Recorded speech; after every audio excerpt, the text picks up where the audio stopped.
So let's discuss a problem from GATE 2021 physics, and it has come from the EMT, that is electromagnetic theory, and it is related to the topic. So here spherical shells would be given, and half of the spherical shells, half side would be filled with air, another half side with dielectric, and we need to find the electric field. So the problem is, consider two concentric conducting spherical shells as shown. So these are the two concentric spherical shells, and they are concentric because they are having the same center. And next is, the inner shell has the radius a. So here you can see this is the inner shell and it is of radius a, and the outer shell has a radius b, and it is carrying, sorry, the inner shell has the radius a and carries a charge plus q. So here this is the charge of the inner shell. In a similar manner, outer shell has the radius b and it is having charge minus q, as you can see here. The empty space between them is half filled by hemispherical shell of dielectric having permittivity. The remaining space between the shells is filled with air having permittivity E naught. So here you can see this half, this entire half is this half is filled with,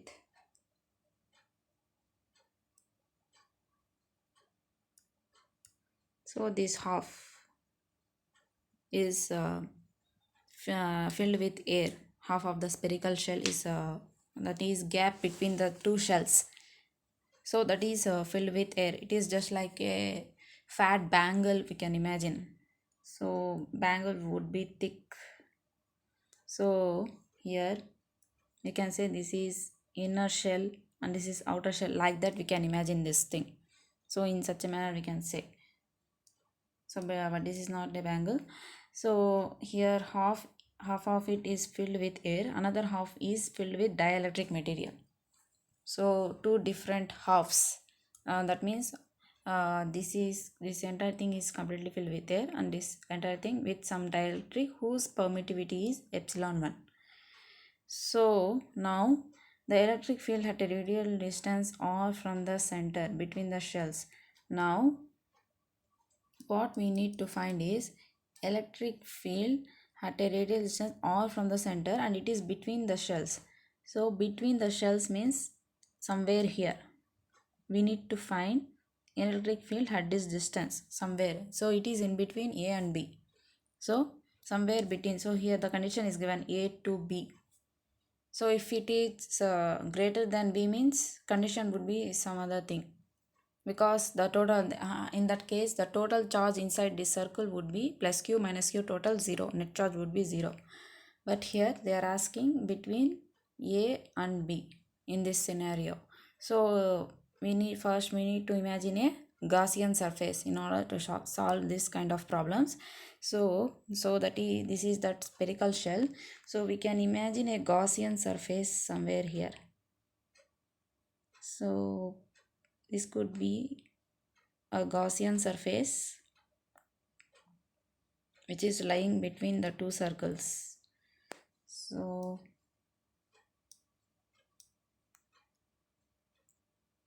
a surface, circular surface between two, if we imagine, so it is not a perfect circle. So if we imagine a Gaussian surface in between them two, so this is the Gaussian surface, and we know the formula from the Gauss law. We have surface integral of E dot ds is equals to q by epsilon naught. So that is this, from Gauss law we have in general surface integral of E dot ds is equals to q by epsilon naught. So this is the formula. So but here we can use this kind of formula. Why means here you can see the electric field here would be radially outward direction, like this, away from the positive charge. So here if you see, we know that this is the separating boundary between the two. So actually radial, wherever if we take, the electric field would be radial. So here also radial one, and here also radial one. And now if we consider the boundary between them two, this is the boundary between them two. So here also this is the boundary between separating the two dielectrics. That means it is the boundary separating between the air and dielectric. So if we see here, we know that at the boundary E tangential is equals to E tangential is equals to 2. So tangential component would be the same, tangential component of the electric field. So here if we see the entire electric field, this is the entire electric field and it is parallel to the boundary, that means tangential to the boundary. So electric field would be the same from here to, if we go from here to here, but only thing changes is displacement vector, this d, because we know that d is nothing but epsilon naught into E, or for air it is epsilon naught into E, for particular medium epsilon E. Because of this epsilon, here the epsilon, here it is epsilon naught, but here it is epsilon 1. So permittivities are different, so D would be different if we go from here to here, but E would be the same. So here we need to use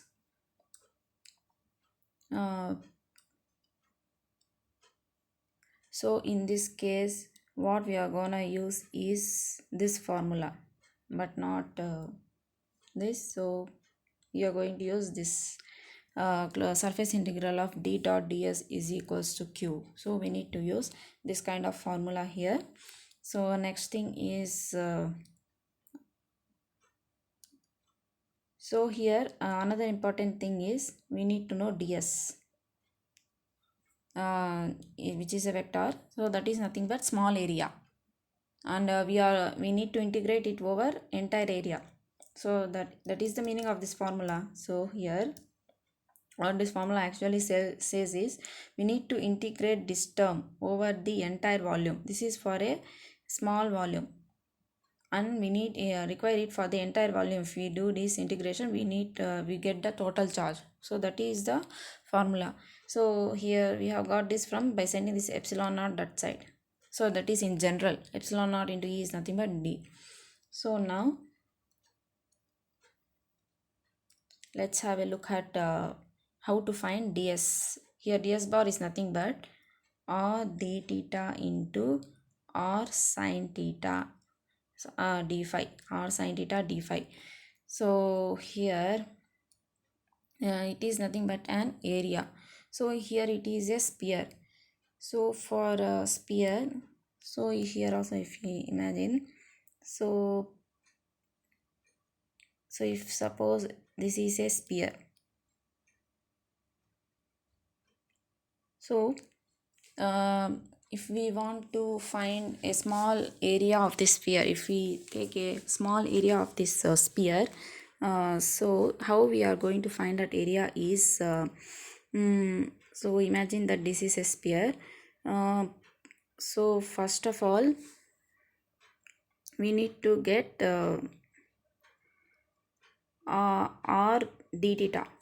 So r d theta into r sin theta d phi is nothing but that. So if we imagine a circle here, sphere is nothing but all the circles put together, we can get a spherical shell. So here the how can we get the radius of this circle is, so this is nothing but radius of the circle. So angle theta is nothing but this is angle theta. So it is making an angle theta. So if this is r, that is radius of the circle, that means this line, if this line is r, then this line would be r sin theta. So because this would be r cos theta, sorry, this would be r sin theta. So this is also a radius, sorry, this is also a radius, this line is also a radius. So from the cos theta if we do, this would become this height would become r cos theta, adjacent side by hypotenuse. This one would become r cos theta, and this one would become, this radius of this circle would become r sin theta. So that is r sin theta. Now if we are going from here to length of the arc in this direction, so it is just like if we imagine another sphere here, it is going like this direction. So this is nothing but length of the arc of that circle. That is, we know that theta is equal to L by R, length of the arc, that is radius multiplied by angle made. So here the radius, in the place of radius we are having r sin theta, in the place of theta we are having phi, because for a sphere, if we see, if we consider for a sphere, so if this is a sphere, so this angle would be theta from vertical direction to, from top to any direction like that, if we go, that is theta. And if we take in horizontal direction, so if we take like this, if we go, so the angle made is phi in this case, so that's phi. Here the length of this arc is nothing but r sin theta d phi, r sin, sorry, so it is r sin theta d phi. Now we need to find another length of the arc for a given volume. So if we now we need to take in vertical direction. So in vertical direction, that is nothing but r theta, because vertical direction angle is theta, and the radius of the sphere is obviously r at that point. So this one would become r d theta. So r d theta, r multiplied with d theta. So if we take a small part of this rectangle, its area is nothing but this is the area. So here what we have mentioned here, so r d theta into r sin theta d phi is nothing but area of this area. This area is nothing but this one area, as we know, area of rectangle. So this is a small area in that entire sphere. So the from that we have got this formula. So now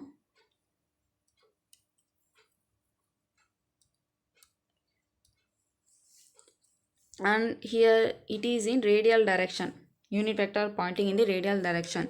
That means normal to the surface is nothing but area. So in this sphere, if this is area, so direction would be radially outwards. Normal to that area is nothing but radially outwards, hence the direction is r cap.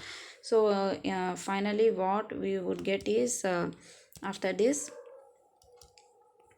r into r square sin theta d theta d phi. So now we need to start integrating. So here you can see here theta is 0 to pi for both of them, or else it can be from 0 to minus theta or minus theta to 0. That means here from here to here, this is from here to here. We can take it as 0 to minus theta, and from here to here we can take 0 to theta, but however cos theta, cos of minus theta is going to be same, so it doesn't matter. So theta ranges from 0 to pi for both of them, whether we take this side or that side, maybe it depends. So for this it may range from 0 to pi, for this 0 to minus pi. However, we would calculate cos of theta, so in that it would vanish. So that is about theta in this case. And now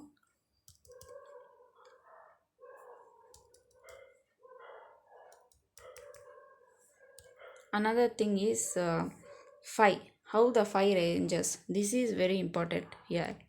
So it is like here it is shown.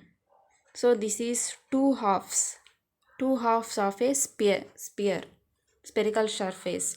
So if we go from here to here, it is 0 to pi.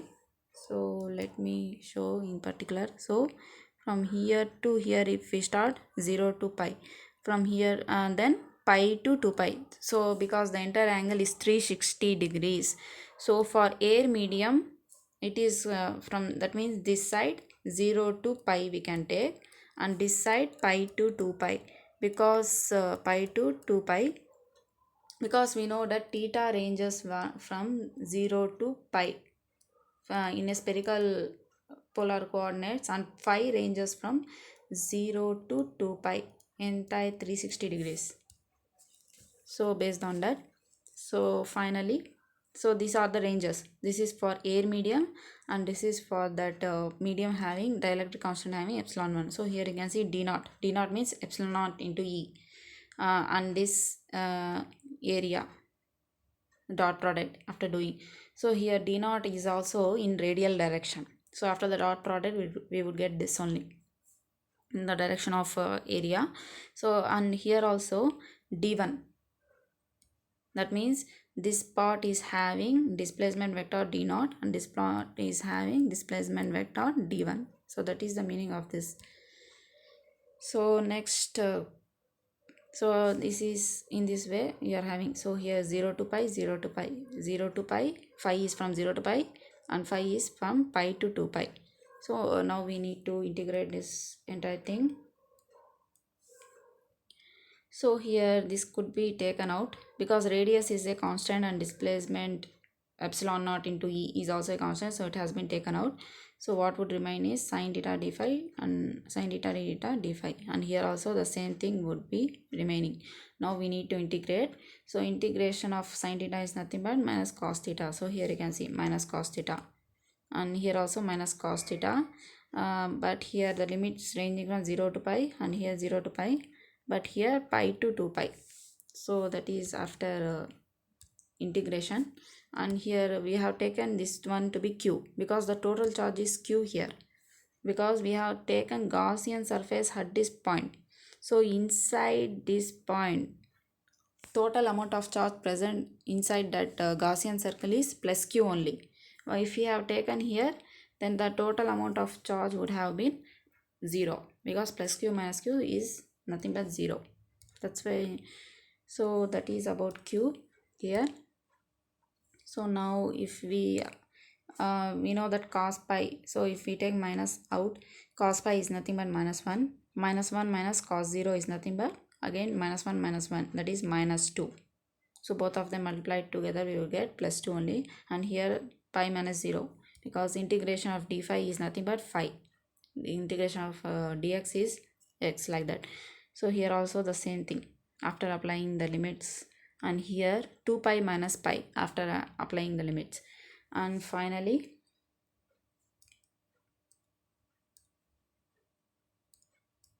what we would have is here 2 pi r square, 2 pi r square, here also 2 pi minus pi is pi r square.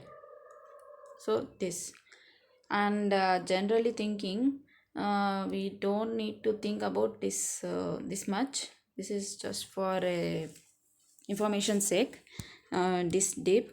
So here actually you can see here here, so choose red only. Here half of the surface, so wait a minute, here half of the shell is filled with air, and half of the shell with the dielectric. It's just like two spherical halves. So this half is filled with air, like that, and another half filled with dielectric medium. So it is as if this is just like this. So it is just two half. That means half of the total area of a sphere is 4 pi r square. Half of the area is nothing but 2 pi r square. Hence we have got here 2 pi r square, here also 2 pi r square, because half of the surface is filled with that, half of the surface with this. So 2 pi r square into d naught. So 2 pi r square d naught is nothing but epsilon naught t, and d1 is nothing but e1 into epsilon. And here from this you can take e as the constant, you can take out this common, and now if we send this epsilon naught plus e1 and 2 pi r square to that side, we will get this. So this is the value of electric field, and this is the electric field vector as it is in radial direction. So this is the final answer. So q by 2 pi r square epsilon naught plus e1 for the everywhere. So correct option is q by 2 pi epsilon naught plus e1 by r square. So that is the thing we have got. 5 q by 2 pi r square epsilon naught e1. So this is the answer, and it is everywhere because electric field is same as we have said now at the boundary. So this is the answer for this problem. So thank you.